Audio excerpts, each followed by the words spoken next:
Hello সকলকে, good morning সবাইকে। সবাই প্লিজ আমার চ্যানেলটাকে একটু সাবস্ক্রাইব করে দিও। আর ভয়েস দিয়ে ভিডিও করতে বলে, যেহেতু ব্লগ ভিডিও একদমই করা হয় না।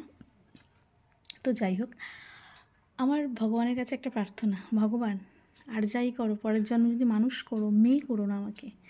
কারণ মেয়ে মানুষ হয়ে বুঝলাম যে মেয়ে মানুষের মানে এত কি বলবো আমি জানি না। যারা যারা মেয়েরা আছে তারাই বুঝতে পারবে যে আমি কি বোঝাতে চাইছি, কি বলতে চাইছি। সত্যি ভাই, আর যা করো মেয়ে মানুষ করো না। কারণ মেয়েদের জীবনে প্রচুর দুঃখ কষ্ট। দেখো, সব দুঃখ কষ্ট টাকা পয়সা দিয়ে মেটানো যায় না। সব থেকে বড় দুঃখ এটাই, ছোটোবেলা থেকে যেখানে বড় হলাম, যেখানে থাকলাম, মায়ের কাছে বাবার কাছে থাকলাম, সেখান থেকে 25 বছর পর বা যাই হোক অতগুলো বছর কাটানোর পর থেকে মা বাবার কাছ থেকে আলাদা করে দেওয়া, এর থেকে দুঃখের আর পৃথিবীতে কিছু হয় না। তুমি যদিও তুমি মা বাবার কাছে, যে কাছে হোক আর দূরে হোক বাড়ি, তুমি মা বাবার কাছে যদিও বা যাও, তবুও সেই যাওয়া, তবুও যখনই যাওয়া হয় না, তখন একটা অতিথি অতিথি মনে হয় না সে নিজের বাড়ি।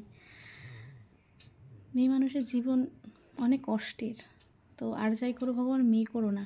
কারণ সবার কথা মানতে মানতে, সবাইকে মানিয়ে নিতে নিতে একটা সময় নিজেকে দাঁড়িয়ে, নিজে আয়নার সামনে দাঁড়িয়ে যখন দেখি না, যে নিজের জন্য কি করলাম, নিজে কি করলাম, নিজের ভালো লাগা কোথায়, নিজের কষ্ট দুঃখ দেখানোর লোকটা কোথায়, নিজের মনের কথা বলার লোকটা কোথায়।